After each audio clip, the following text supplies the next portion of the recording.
What's up, guys and gals? This is Griever back here, bringing you guys the latest behind-the-bar reviews for 7 Deadly Sins, chapter 344. Let's get right underway with it, because other than one, of course, very glaring issue, one really glaring issue that we all know about by now, honestly, this chapter was not that bad. A bit of return to form, for the attitude and the characteristics of the characters. Of course, we've been seeing them in such a serious situation, and really, if they're not somber and battle ready or depressed about Merlin or whatever, they are not really themselves. They're more emotional and more all about the emotions. It's nice to get the feel-good fun of Taizai, of the characters of the Sins back. That's really nice, because honestly, this chapter was not that bad, though I felt like it could have been expanded upon. It's a little rushed, and once again, my opinion is Nakaba did not need to do the whole Chaos and Arthur thing with Kat. We could have had this whole time drawing out an ending and really getting us in the feels, even though this manga has only had, just over 300 chapters by that point. It's quite a long time. It's become very popular. There was enough there to get us in the feels, and I think he, wasted it on trying to continue the battle part rather than go on the emotional highs of, the friendship and the love and all that stuff that's really within this series. So, but other than that, and of course the ending gripe, really not a bad return to form in this chapter. As I said, just a little rush, because what we get is basically the right version of that illusion or that possible future that Kat showed Meliodas. This is the more accurate version about how the characters would have behaved and should have behaved, and how it was so broken, because we have Bon and Elaine are going to go and see the world, all of Britannia. They're going to go on an ale tasting quest all across Britannia. And King says, well, that's your thing, Bon, but if you remember from 7 Days and stuff like that, that's what, and from the flashbacks and such of Bon and Elaine's story, that's what Bon showed Elaine. It was all the different labels of all the different brews, and he had that whole book, kind of like a wine book that, more posh people than me keep. In our society, the same idea. This was an ale book where he would, he'd take the label so he would remember where he had it and whether he wrote something down about it or whatever. He's like, now this one I had in this tavern where I beat some guy up, and it was a big burly guy, and this was really good. Unfortunately, I had to smash the rest of it over his face. Things like that. All the memories of drinking the different ales. So that's what him and Elaine are going to do for now. They're not going to return directly to the Fairy King's Forest or anything like that. Deanne and King, of course, are going to rule over the fairy realm as also a home for giants. Now, this makes a lot of sense. This explains okay, the fairies have their own, the Fairy King's Forest, which, for the better part, humans can't enter, and regardless whether fairy realm is inside the fairy's forest, the Fairy King's Forest is part of the fairy realm, whatever, what have you, it doesn't matter. The point is, this is explaining away how, like the title card from the anime and stuff, this is a story of ancient times, before the human and non-human kingdoms were forever divided. The goddesses are all but gone, except for Elizabeth. Elizabeth is basically the last one. The druids are still there and stuff, but they'll eventually pass on and stuff. Like, the demons are gone, the goddesses are gone, the giants and fairies are going to seclude themselves in the Fairy King's Forest together. Deanna, now as Queen of the Giants, the leader of the Giants, is going to... And, that's a funny thing. Droller might have basically went up and said, you will be the Queen of the Giants, but no other giant was around to hear it.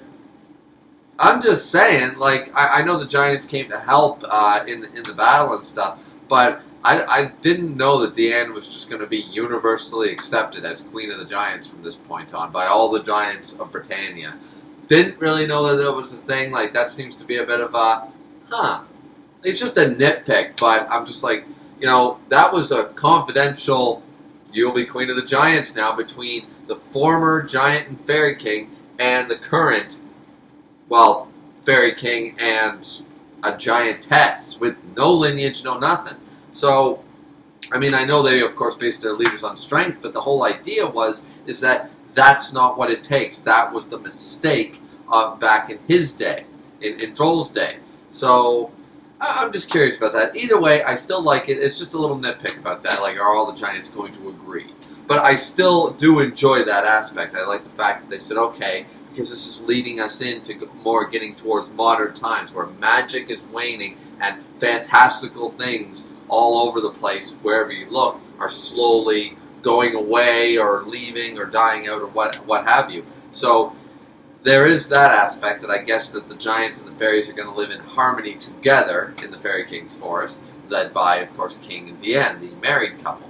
And they are going to have their wedding. Except this time, here's the fix. You guys, of course, will all come to the wedding, will you not? We're going to be having it soon. And Meliodas makes the joke that soon from a giant or a fairy is a very long time. But, you know, that fine dandy, of course. And that was my gripe about the possible futures, that nobody would miss anybody's wedding.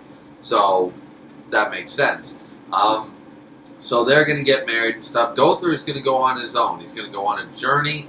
He apparently has a destination in mind. I don't really know what that destination is. I have no theories about what that could be. If it was just somewhere like Camelot, he would have just said Camelot.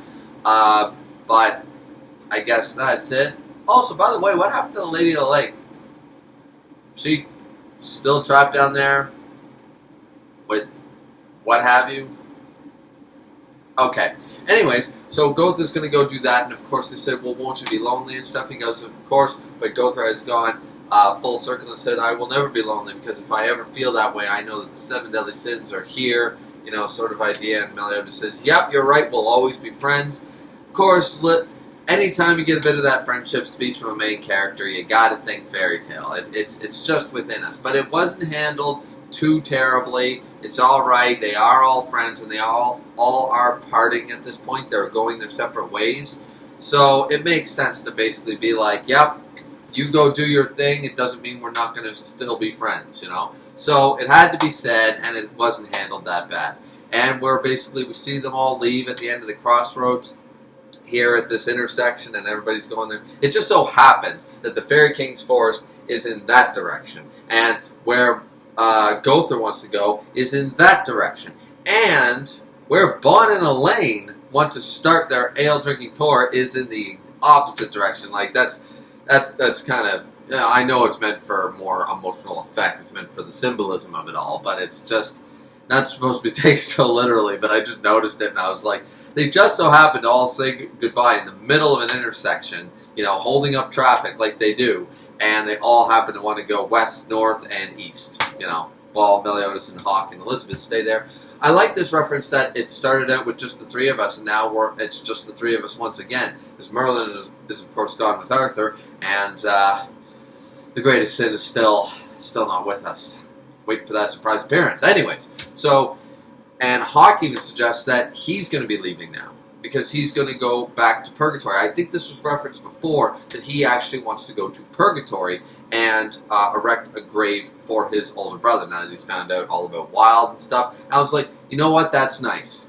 Wild is one of the few characters who, you know, just, he gave it his all, he used up his life force, he attacked the Demon King, and just enough to buy Meliodas and Bon time, and I was like, you know what, in the few short chapters we got in Purgatory with Wild, I thought Wild was a pretty cool character, as for the limited time we spent with him. I was like, yeah, okay, it's good that they're not forgetting it. They seem to be forgetting Escanor quite a bit here. But at least they're not forgetting that, right? And I'm like, okay, alright, this I can kind of get behind. And then, after that, Hawk takes off and wonders, how the hell am I going to get to Purgatory? Yeah, I was wondering that myself, you know, because it's through his eyes that he can do that, but I don't think Hawk ever learned how to access those eyes of his to travel to Purgatory. So there is that. The other thing is, the other part here before we, you know, of course do our usual cut so I can reread and make sure I didn't miss anything, was them going up to Bartra. Now, of course, Meliodas gave up his Demon King abilities. He's no longer tearing the world apart, and so he can take the throne. I'm just wondering, what the hell do Veronica and Margaret think about this? I'm sure they're happy as hell, but Margaret and Gilthunder. Last time I checked, this is still Britannia. It usually goes to the firstborn first. So, I mean, it should be Gilthunder and Margaret, really. I know it's supposed to be like, well, yeah, but it's Meliodas. It's like, yeah, but just because somebody is cooler doesn't think like, that doesn't make it the thing. Like, I'm just saying, that's not really how royalty kind of works. And I'm just like, if I were Gilthunder and Margaret, who, for all of Gilthunder's Yamcha moments here in the later half of the series, Gilthunder was impressive. I always liked Gilthunder. Margaret is the best of the three princesses. So I just don't understand why they, that's not the thing. I think it was brought up when Bartra first talked about this, making Meliodas king, that Margaret and Gilthunder have already agreed to it. They're too lovey-dovey or something. They gave an excuse, but either way, just a nitpick, guys. Once again, this is actually a pretty decent chapter for the most part. And then he just goes up to it, and this is what I'm talking about, return to form. We have a little bit of not comedic gold, well, maybe comedic bronze. We get Meliodas acting like his usual self, like, yeah, I'll marry Elizabeth and I'll take the throne, no problem. March is like, really? I mean, this is great. He goes, yeah, I don't have to return to the demon world. It's like, then we must decide on a date of your coronation. He goes, no, we don't. But of course we do. The people must know who their new king is and stuff. Yeah, that kind of sounds like a pain. But it's sort of a Luffy sort of attitude here, right? Like, no, don't want to do it. And he's like, fine, then I won't become king. He's like, this is your duty as king. You have to do these things. He goes, well, then I don't want to be king. And then Bartra basically wrings his little neck like, how dare you deceive me? You're just going to take Elizabeth on me again, aren't you? Without actually fulfilling your promise, you dirty criminal. And I'm like, yeah, I like this. This is some lighthearted fun that, Taizai used to do. And I really do like it. I like it. It reminds me of first season or first arc Meliodas and his blasé, nonchalant attitude towards basically anything serious. I really do like it. This is where basically Meliodas just explains and Elizabeth both explain that, they just want to explore. They just want to go to all these places that they had memories together and stuff. They want to basically have a nice honeymoon before they have to sit down and become king and queen and all the duties that therein follow. So Meliodas was like, just be king a little while longer. He was just kind of pulling his leg a little bit, pulling his chain. And it just like, you just be king for a while longer. Once we come back, it's the real deal. So, and Bartra's like, yeah, but I want to see my grandkids. And he's like, that's your motivation for this whole thing. To like, let's skip the spinning rims. We're on the clock here sort of idea, right? So, once again, I really like that scene. That was probably my favorite scene in this chapter, was the Bartra, Meliodas, Elizabeth interaction, because it reminds me of the original humor to Taizai, Meliodas back to original form and how he always acted. I don't know, it's a little nostalgic. I don't think the series is old enough to be nostalgic, but a little bit, I guess. Like, I just feel that way. I really like this portion of the chapter, and honestly, from the beginning of the chapter up till now, this whole chapter has been pretty solid up to this point. So this next half is where I have actually two major issues. Let's just say it. I actually don't care about the Merlin thing at this point. At this point, bitching about Merlin is basically beating a dead horse with another dead horse that you already beat. Meanwhile, taking the dead children of that dead horse, and then further beating them to their grandfathers and then their children's children, and I think I'm really losing perspective of where this was going. Just no more complaining about Merlin crap, and it's a little thing here, so whatever. She can, from far away, reactivate the eye and somehow send Hawk through his own eye. Fine, dandy, whatever, okay? So, Hawk goes to Purgatory. Okay, and Purgatory is now... I never liked Hawk's humor in this series.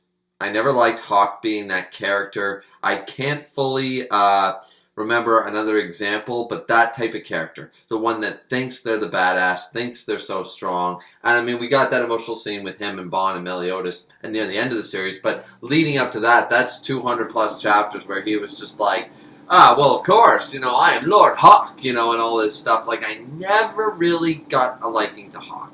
Hawk was fine in the background, but when front and center, it's just like, would you get out of here, you stupid goddamn pig? He's not adorable or anything. He's not, he's no Pikachu or anybody like that. I'm trying to think of other, like, kind of mascot-y sort of animalistic characters of series for some reason I can't think of any offhand, but you know what I mean? He's not adorable in that sense. He was never like, I just don't know. I'm not a huge fan. So to make a mockery of Purgatory in this way, like, he still to the facts. I was under the impression that maybe it's kind of like, okay, but Hawk is apparently meant to come from Purgatory. Now, this begs the question, where the hell did Wild and Mild or Hawk come from?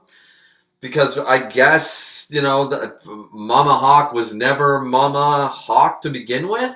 Just a thing of moss. Never was from Purgatory. Never was the actual mother of chaos or anything like that. More like the vessel holding chaos together. But remember, chaos doesn't have a vessel or a corporeal form. Just remember that. And yeah, so there's a bunch of questions, but I just don't like the fact that I would have rather Hawk show up and kind of go, huh? I see it storming all around, but why don't I feel that bad? Sort of like stepping out. A good comparison, I guess, would be a Florida man or a Texas man coming up here to the cold in 32 degrees. They're probably like, holy shit. You know, they're freezing. Meanwhile, Canadians are going out in a t-shirt. I would have been fine, and we'd be like, bit of a nip in the air. I would expect that kind of reaction, like maybe as Hawk was born in Purgatory, similar to Wild, his body is naturally adapted to Purgatory in some way. I honestly, like, you have problems with that too, but I really would have preferred that, because now what we get here is, I'm on fire, roasting, and then it's like, I'm frozen, bleeding hell, I can't breathe anymore, the poison gas in the air and stuff. And Hawk does his comedic routine where we see the shadows of Purgatory demons kind of like teardrop, you know, that kind of thing, the sweat drop sort of idea, like, what's this crazy guy doing? It's like, that takes away all of the seriousness of Purgatory.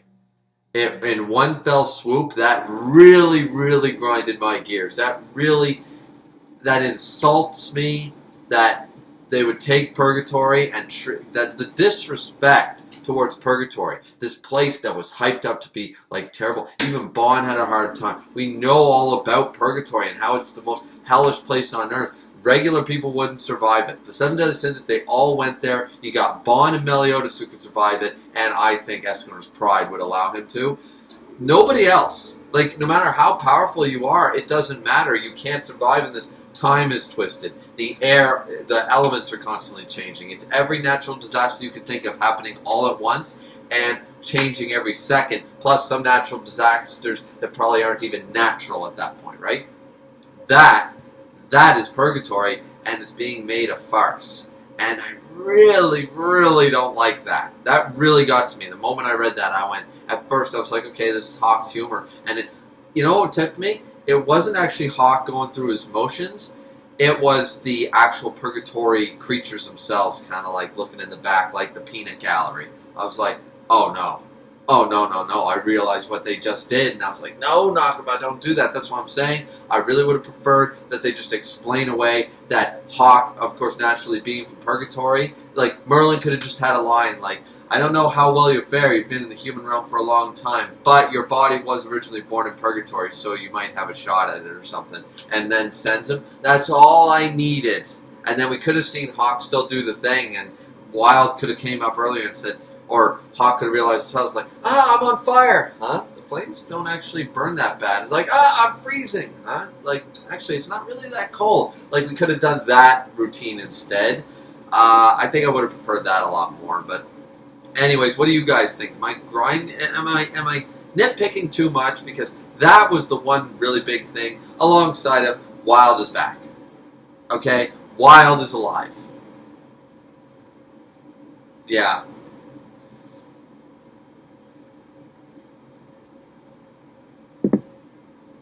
One of the only meaningful deaths in the series.